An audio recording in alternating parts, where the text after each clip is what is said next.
Hey, and welcome back to JBC English Learning Academy. My name is Emma. I am an English teacher.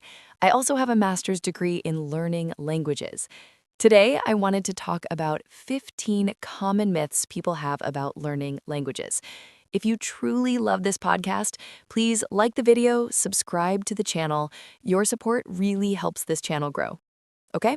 Take a deep breath, relax, and let's begin today's session. Okay, let's unpack this. If you are learning or mastering English, have you ever run into that wall where your grammar is impeccable, your vocabulary is strong, but when you speak, it doesn't quite land?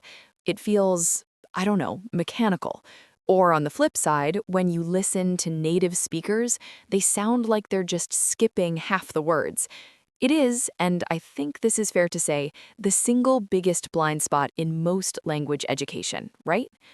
Learners often have this feeling, this intuition that they're missing some invisible internal rhythm.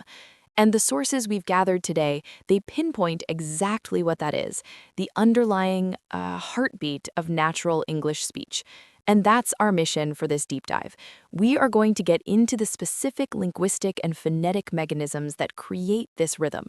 We're really going to pull back the curtain on things like stress timing, reduction, and flow. Yeah, the real mechanics of it. Yeah, exactly. And we're focusing entirely on the concepts you need to instantly sound more native, to clarify your own speech, and to dramatically boost your listening comprehension. This isn't about new vocabulary. It's about tuning your ear to the music the language is already playing. Precisely. What the sources reveal is a really foundational truth. English is organized less by the distinct separation of individual words, which is how we often learn it, one word after another, and more by its musical structure. We are going to explore the concept that defines this structure, the thing that separates English from dozens of other languages, stress timing. Okay. And once you internalize this pattern, your brain, it stops processing a long list of individual sounds and it starts anticipating the structure of the message itself. It's a total game changer. I love that idea, the music of language. It immediately reframes the whole conversation away from just grammar rules and into, well, pure sound dynamics. It's really the only way to genuinely understand fluency in English. I mean, linguists who study phonetics, they know that every single language has a kind of rhythmic signature, a preferred tempo and structure. And this isn't abstract. It's a measurable pattern of sound duration and intensity. And the analogies our sources provided are so useful for comparison here. Like if you've spent time around a syllable-timed language like Spanish, for example, you get that feeling of like rapid-fire percussion. That's the perfect analogy. It really is. In a syllable-timed language, the duration between the start of one syllable and the next is relatively consistent, like a metronome. Exactly, like a metronome. Each syllable gets roughly equal weight and duration. It doesn't matter if it's a long, complex syllable or a short, simple one. It just ticks along steadily, like ta, da, da, da. Okay, and then you have French, which gets described more like, what, smooth jazz? Yeah, that's a good one too. That highly melodic. You have all these sounds blurry and flowing together. The liaison, the nasal vowels. It creates this sense of continuous, almost uniform movement, but it's still relatively regular in a syllable delivery. But English just breaks that mold completely. It shatters it. The sources compare English to an irregular, pulsing heartbeat. You get these strong, clear beats followed by these quick, weak skips. So the rhythm is uneven, it's dynamic, and it's driven entirely by intensity, not by uniformity. And that contrast is where I think the majority of learner confusion comes from. So let's get right into that defining feature, Lynn, stress timing. If a language is stress-timed, how does it actually physically organize itself around those strong beats? What's happening in the mouth? Well, it dictates the timing of the entire utterance, the whole thing. English organizes its temporal structure around stressed syllables. The anchors. Those stressed syllables act as anchors, exactly. And critically, they appear at relatively regular intervals of time. So if there are two stressed syllables in a sentence, the time gap between them should be fairly constant, whether or not there are two unstressed syllables in between, or six. Wow, okay, so the stressed syllables literally set the tempo and everything else just has to scramble to adapt to fit that rhythm? Precisely. This is the mechanism of compression and stretching. If you have, say, 4 unstressed syllables sitting between 2 of those anchors, those 4 syllables have to be compressed and reduced drastically to fit into the same amount of time that maybe 2 syllables would take in a different part of the sentence. The rhythm overrides the syllable count. The rhythm is king. It completely overrides. I get the anchor concept, but why does the language force those unstressed syllables to compress? Why can't we just, take bigger steps rhythmically? What is the core pressure that's forcing that compression to happen? It's pure linguistic efficiency. I mean, over hundreds of years, the English language has developed these systems, which we'll get into in the next section, that make it physically easier and faster to reduce non-essential words. So it's about saving energy. It's all about saving energy. If we didn't compress, the language would be inefficiently slow. Think of a simple phrase like, give me the book. Yeah. The stress is on give and book.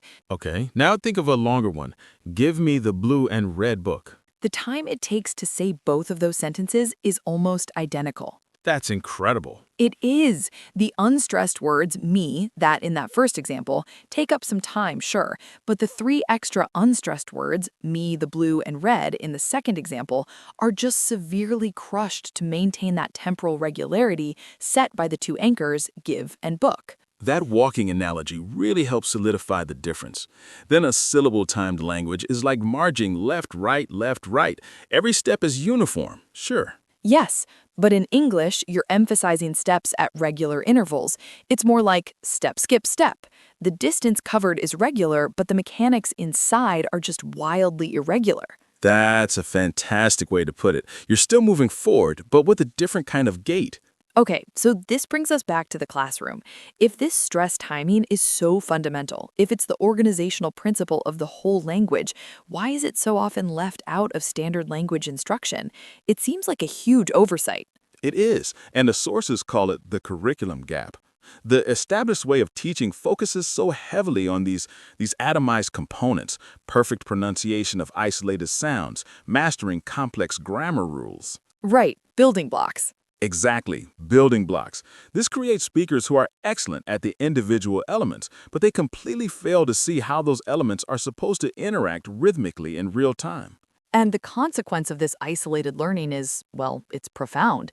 If you, the learner, are taught to pronounce every syllable with careful, equal weight, like that metronome we talked about, you are essentially imposing a syllable-timed rhythm onto a stress-timed language. And that leads to 2 major problems. First, your speech just sounds unnatural. It sounds formal, sometimes halting, even if your grammar is 100% correct. Okay, that's the production side, right? But second, and I think this is the bigger problem for actual communication, you are creating a massive comprehension challenge for the native speakers you're talking to. Right, because the native speaker isn't listening for these discrete, equally weighted syllables. They're not. They are producing and, more importantly, anticipating a stream of highly compressed, rhythmic sound. They are, as you said, playing the music. And if a listener doesn't know the rhythm, they don't know which syllables are supposed to be compressed and which are supposed to stand out. They're listening for the wrong thing. They're listening for clear articulation of every word, but they only hear the stressed anchors clearly. The compressed words, that me, the blue, and red part, just becomes a confusing blur. So they try to decode isolated words, but they're hearing a continuous blurred musical phrase. Recognizing that rhythm is the absolute first step to decoding the meaning. So we've established that rhythm is king and that this rhythm demands compression. Now we need to move into the actual engineering of it all. How does English physically achieve that reduction? Which words are sort of eligible for compression and what happens to their sounds? The process is It's actually very systematic. It's highly logical. It begins with what you could call the content separating the essential meaning carriers from the grammatical operator. The important stuff versus the glue. The important stuff versus the glue. That's perfect. The foundational rule is the rule of importance. Native speakers often completely unconsciously stress the words that carry the main information. We call these content words, and they reduce the words that act as the grammatical framework, the function words. And this is all driven by efficiency, right? The need to get the core message across as quickly as possible. 100%. So the content words, those are your anchors. They're the nouns, the main verbs, the adjectives, and the adverbs. The meaty words. The meaty words, yes. The function words are the grammatical glue. Articles like the and prepositions like to, of, at, auxiliary verbs have, do, be, conjunctions like and, but, and most pronouns like I, she, it. They're grammatically vital. You can't have a sentence without them, but their actual meaning and isolation is minimal. Exactly. They're built to be reduced. They're designed for it. So let's go back to that example. I'm going to go to the store. If I read that like a robot with equal stress on everything, it takes forever and it's just painful to listen to. And you're stressing all 8 of those syllables. But a native speaker, they stress the core information. I'm going to go to the store.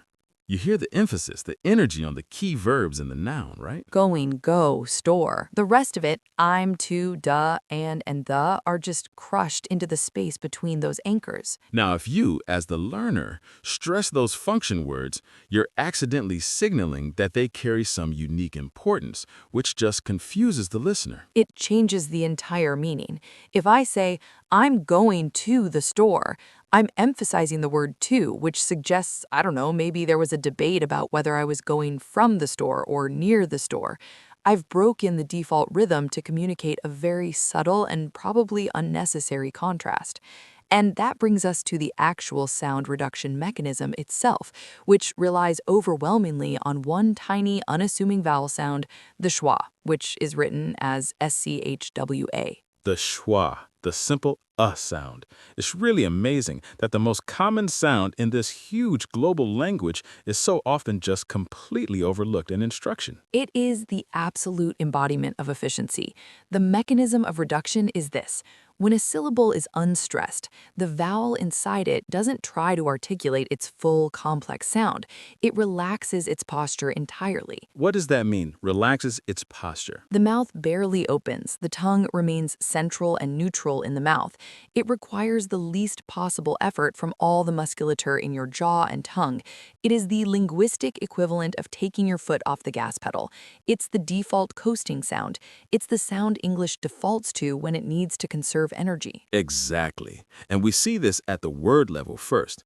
Just look at common multi-syllable words where the stress doesn't fall on the first syllable. Take a word like banana. Okay. A non-native speaker might give equal weight to all 3 A sounds, ba, na, right? Pronouncing the letter A as they learned it. But a native speaker reduces the unstressed ones. The stress is on the middle syllable, B-A-N-A-N-A. The first and third syllables are reduced to schwa. They become these little throwaway sounds. B-a-na-a. I can hear it now. Or photograph. The stress is on the first syllable, pho-to-graph. That second O reduces to a schwa, pho. If you try to give that middle O a full Clio sound, you just sound overly formal or slightly incorrect. And the ultimate application of this is on all those function words we mentioned. That's where it does the most work. The article a in isolation is a, but in a sentence reduced, it becomes a. I saw a cat. The preposition for is strong force, but reduced, it becomes fur.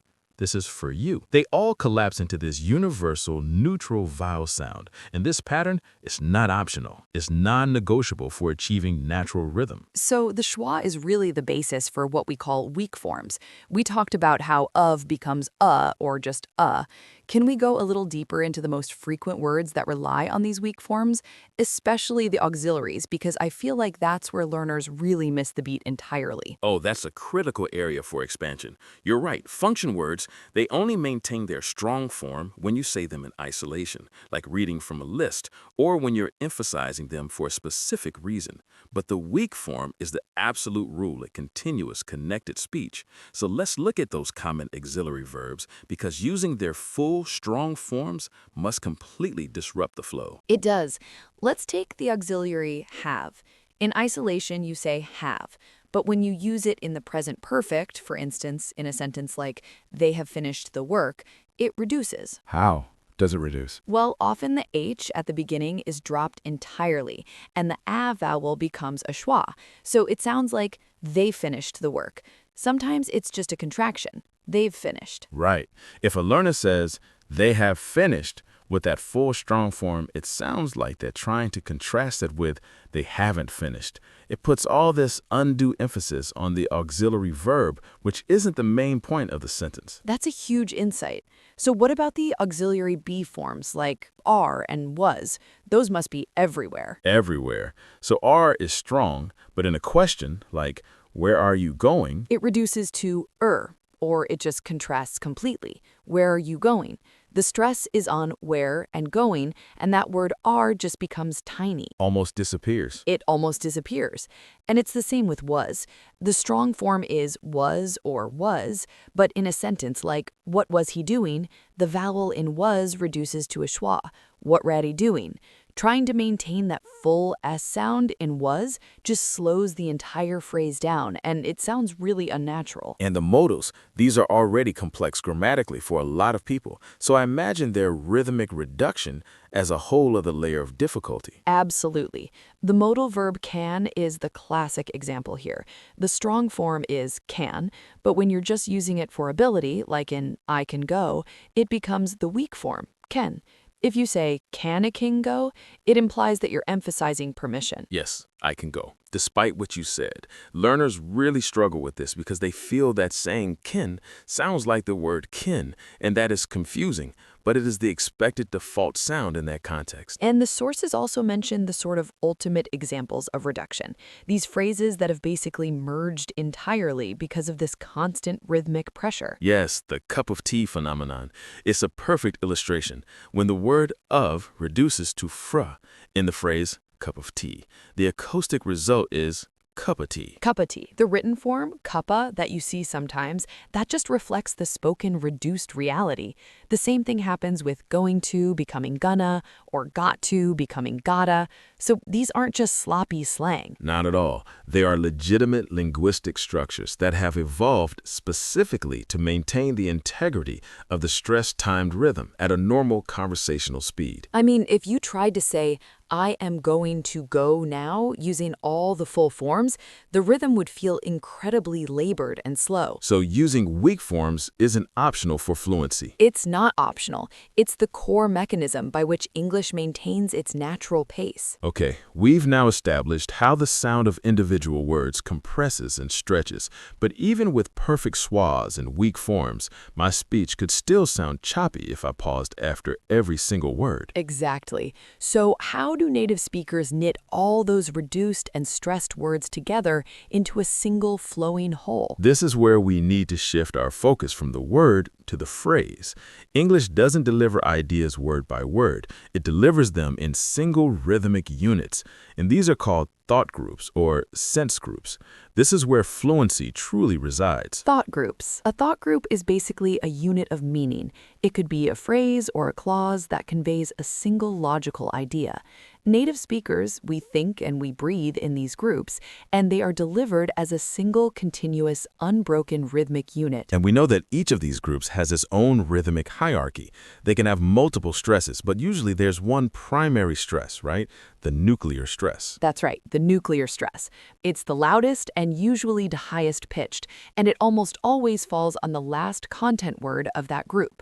So that final content word in the chunk is the real destination for the listener's attention. It's the destination. It's the payload of that particular data packet. Let's use that longer example from the source material. I went to the grocery store this morning to pick up some milk. How would a natural speaker actually chunk that sentence? You typically break it down into units that reflect the grammatical and logical clauses of the sentence. So you'd have chunk 1, which is the action and location. I went to the grocery store. And it's interesting, grocery often retains the stress over store because it's the more specific defining detail. Okay, that makes sense. Then you have chunk 2, the time element, this morning, Separate thought. a separate thought group, and finally chunk 3, the purpose, to pick up some milk. So we have 3 main rhythmic anchors in that one sentence: grocery, morning, and milk. And everything else, all those little words like I went to this to pick up some, is reduced and compressed to serve those 3 peaks of information. And the benefit of this is immense. It's about clarity and predictability. If a speaker uses unnatural pauses, like if they pause between went and to, they are fragmenting that thought group and completely destroying the rhythmic flow. Right. Speaking in these natural chunks with the correct nuclear stress placement makes the meaning instantly accessible because the rhythm is perfectly aligned with the message's structure. Within those chunks, then, the sound has to be continuous. If you listen really closely to a native speaker, you often can't tell where one word ends and the next one begins. The pauses that we see in writing, the spaces between words, they're almost non-existent in speech. That's the critical realization for so many learners. Words are not produced with separation. They are produced with linking, or what linguists call connected speech. This is absolutely essential for maintaining the momentum of stress timing. The sources outlined 3 key types of linking. Let's start with the most common and I think arguably the easiest one to master: consonant-vowel linking. Right. This happens whenever a word ends in a consonant sound and the very next word begins with a vowel sound. What happens acoustically is that the final consonant of the first word attaches itself to the beginning of the second word. Can you give an example? Sure. Take the phrase, an apple. If you say that very slowly and carefully, you hear a pause. But in natural speech, it sounds like an apple. An apple. The N sound jumps over. Or a longer one, turn it off. That becomes turn it off. The N from turn jumps to it, and the T from it jumps to off. It becomes one smooth word, which means if a learner's trying to enunciate turn, then pause off separately, they are actively inserting 3 little pauses and just destroying the rhythm. They're fighting the language. Exactly. Then we have a slightly trickier one, vowel-vowel bridging. This is what happens when 2 vowels meet at a word boundary. The vocal mechanism will often insert a tiny little glide sound to smooth out the transition. Like a little speed bump to keep the car rolling smoothly. Precisely. It prevents a jarring stop. For example, between a word ending in a high front vowel sound, like the E in see it, a tiny y sound is often inserted, see it. See it. Yeah, I can feel that. And if the first word ends in a high back vowel, like the O in go away, a little y sound is inserted, go away. Go away. This bridging maintains the continuous flow of sound energy. Without it, you get an uncomfortable glottal stop, a little catch in your throat, which halts the rhythm completely. And finally, we have the merging of consonants, which seems to be mostly about efficiency when similar sounds meet up. Yes, merging consonants. When 2 identical or very similar consonant sounds meet at a word boundary, they often just coalesce into one slightly longer sound, rather than being produced as 2 distinct sounds. Great example is hot tea. It sounds like hot tea. You don't produce 2 separate T sounds. This blending, along with the CV linking and the bridging, ensures that within the thought group, the speech remains a continuous stream organized by the rhythm, not by the silent gaps you see on the written page. So, if all of these reductions and linkages are happening at a moderate pace, what happens when native speech speeds up?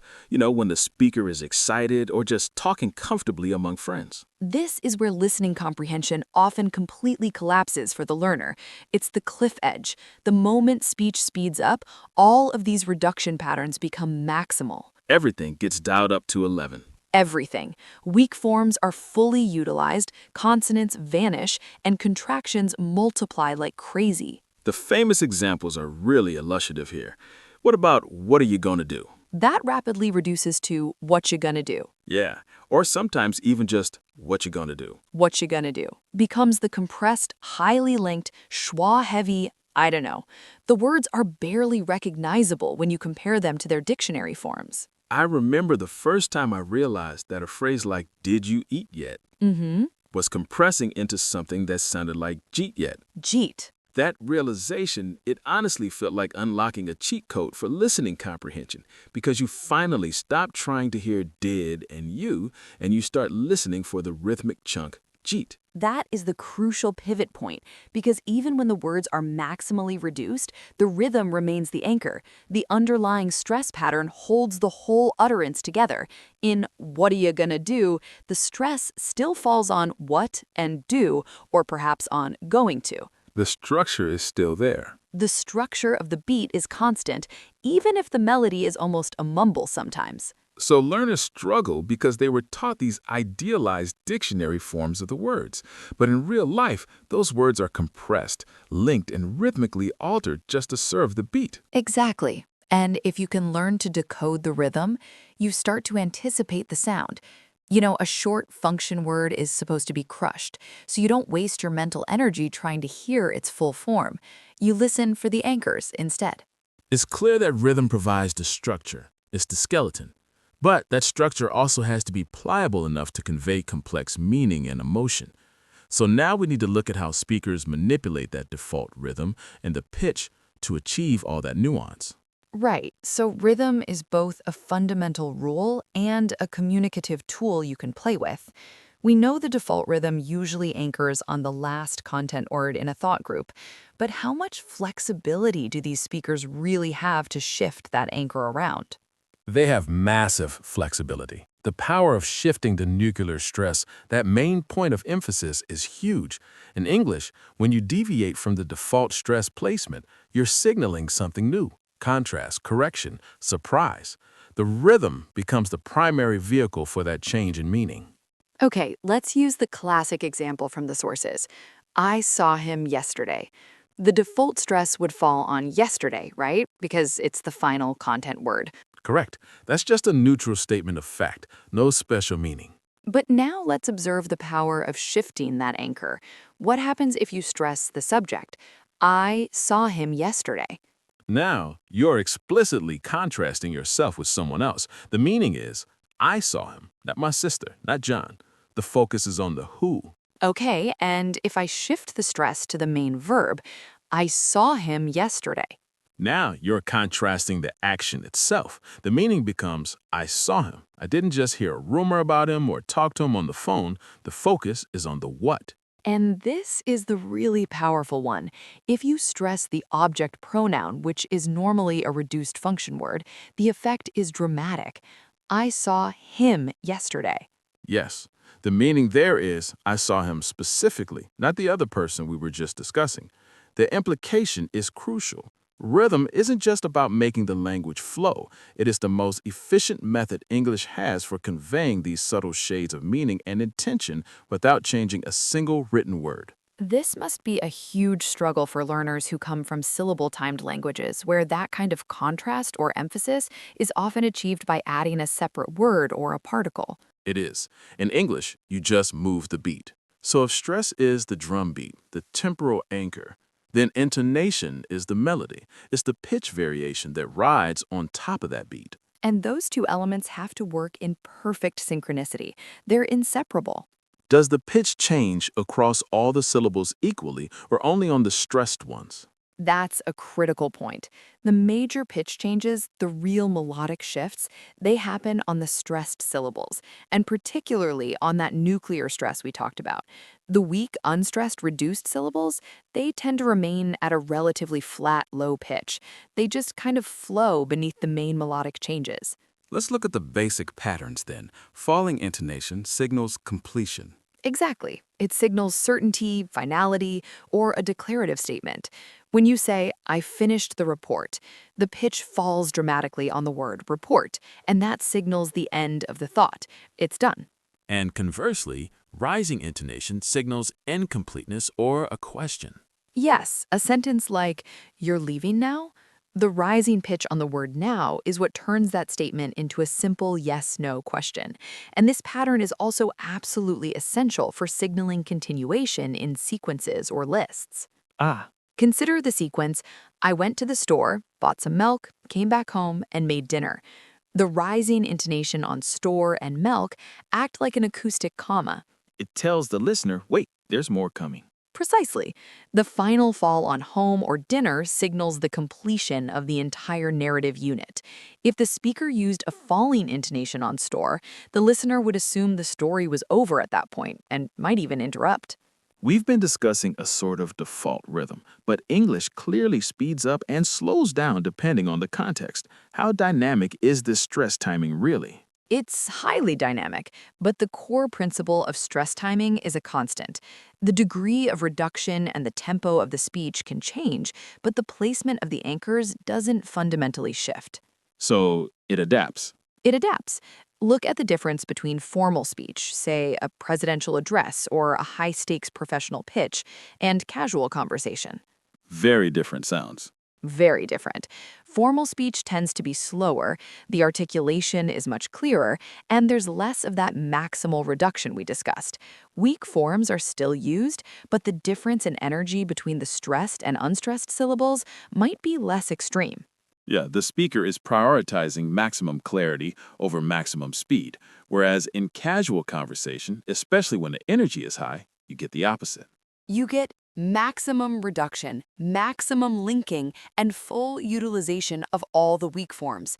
If you're excited about telling a story, you speak faster, and the language accommodates that speed by reducing everything that isn't absolutely essential to the core meaning. Emotion plays a huge role too, a powerful role. Excitement increases the tempo and often increases the energy difference between the strong and weak syllables. If a speaker is speaking sadly or carefully, the rhythm slows down and the individual word boundaries might become slightly clearer, which sort of mimics formal speech. And our sources confirm that this basic rhythmic pattern is universal across the major English varieties. It's not just an American or British thing. No, the principle of stress timing holds across British, American, Australian, and all major native English dialects. The implementation can vary slightly. How so? Well, for instance, British English is often noted for having a more exaggerated or clipped rhythmic pattern. The stressed syllables can be very loud and long, and the unstressed ones are almost swallowed entirely. American English often exhibits a slightly smoother blend between the two, but in all cases, the primary organization is still based on the regular occurrence of those stressed anchors.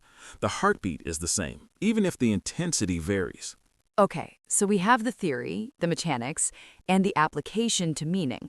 Now we really need to turn to the listener. Why should you internalize this beat? What is the practical payoff for an advanced learner in a real-world communication setting? The payoff is twofold, and it's massive. It's about efficiency in your production and prediction in your comprehension. Let's start with efficiency. Rhythm is the ultimate efficiency hack for communication. By automatically stressing the content words and reducing the function words, English speech provides an immediate acoustic hierarchy of information. It flags what's important instantly. The listener doesn't have to guess. They know the critical information is concentrated on those high-energy syllables. So when a speaker, especially a non-native speaker, fails to follow this rhythm by, say, stressing a function word or giving equal weight to every single syllable, they are actively disrupting that efficiency. They are forcing the listener to work harder, much harder. They force the listener to slow down their own decoding process to try and parse the unusual pattern. When a native listener hears incorrect stress, their brain briefly stalls. It's trying to figure out, why do they emphasize the instead of store, right? What special meaning am I missing? Exactly. By conforming to the expected stress timing rhythm, you dramatically reduce the cognitive load on your listener, and that allows them to focus entirely on your message, not on the mechanics of your delivery. It's the difference between driving on a clear, well-marked highway and driving through a chaotic construction zone. One requires all your mental effort just to navigate the path. The other allows you to relax and enjoy the scenery. That's a perfect analogy. And beyond mere efficiency, the sources highlighted a really fascinating cognitive benefit that comes from internalizing this rhythm: predictive ability. This is truly the key to mastering fast, real-world conversation. What exactly is happening in the brain when we predict based on rhythm? How does that work? Well, your brain, once it's tuned to stress timing, it begins to anticipate the flow. It knows that the distance and time between the strong beats is relatively constant. Okay. This allows the listener to anticipate when the next anchor, the next piece of critical information is going to arrive. It helps you predict where a thought group is ending, which in turn helps you predict grammatical function. Falling intonation probably means a statement.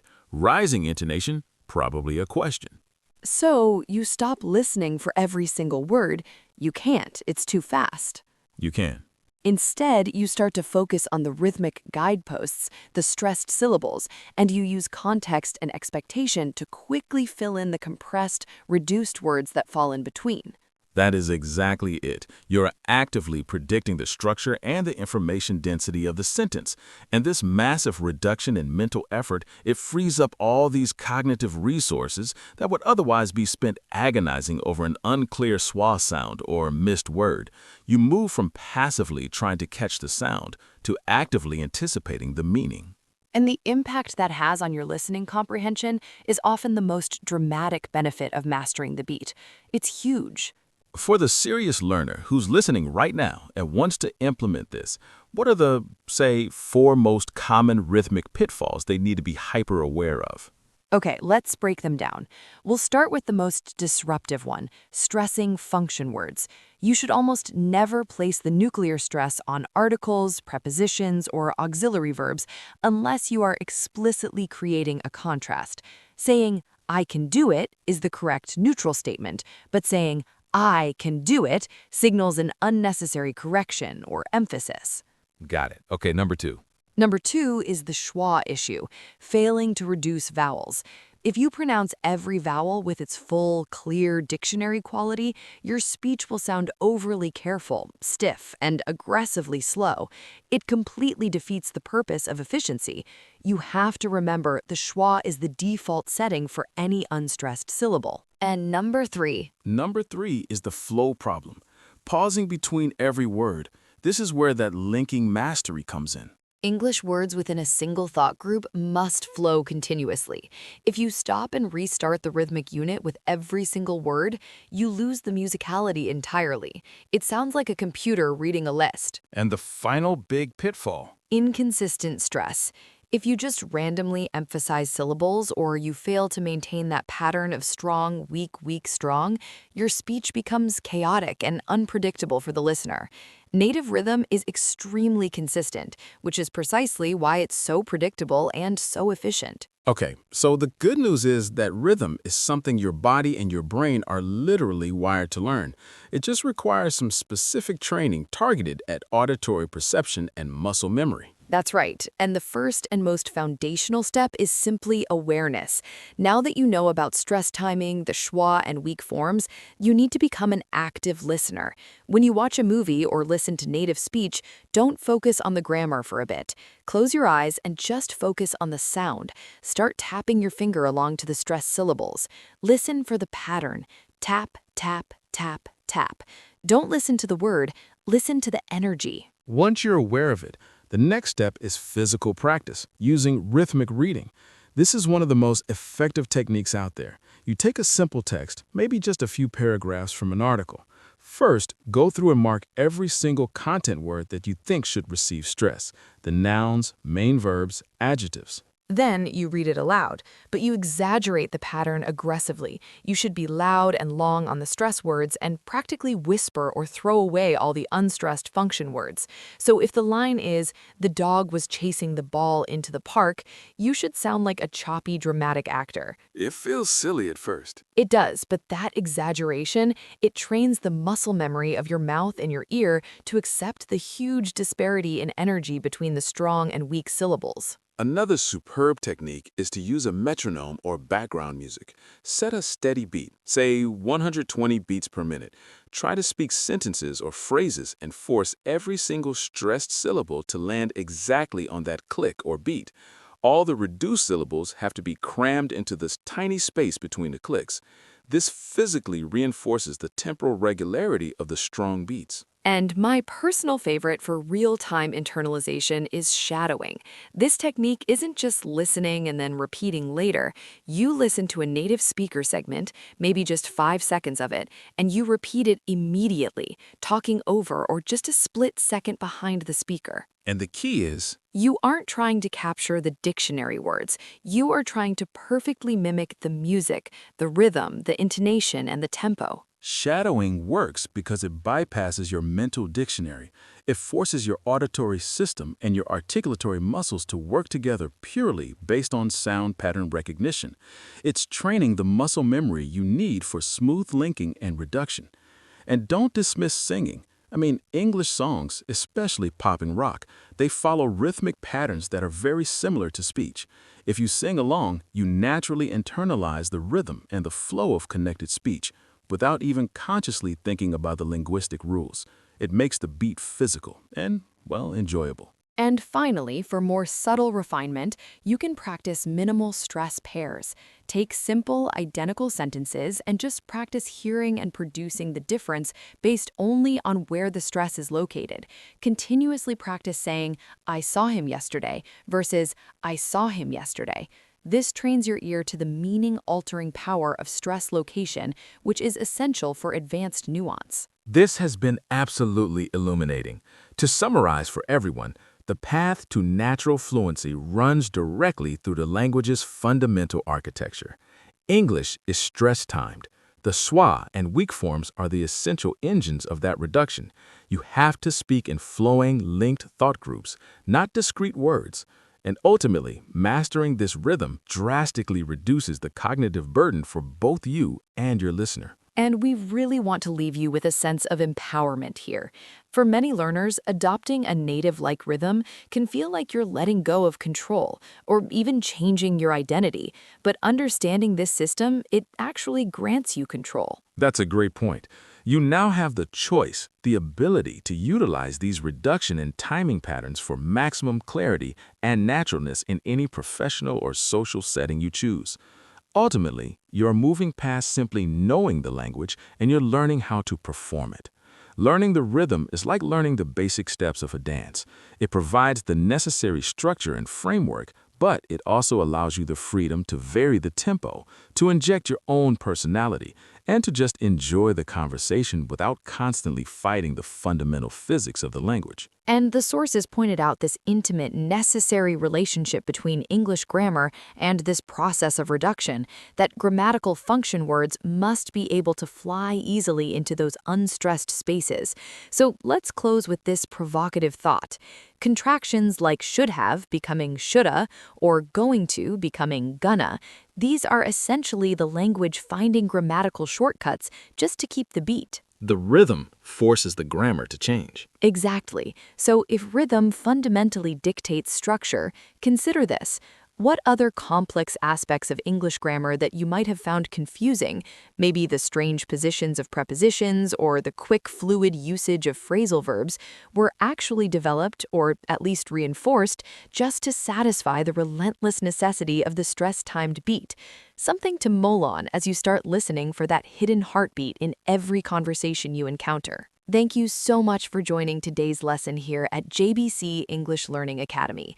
If you found this video helpful, don't forget to like the video, subscribe to the channel, and leave a comment below telling me what you want to learn next. Your support helps the channel grow and helps me create more lessons for you. Take care, keep practicing, and I'll see you in the next class.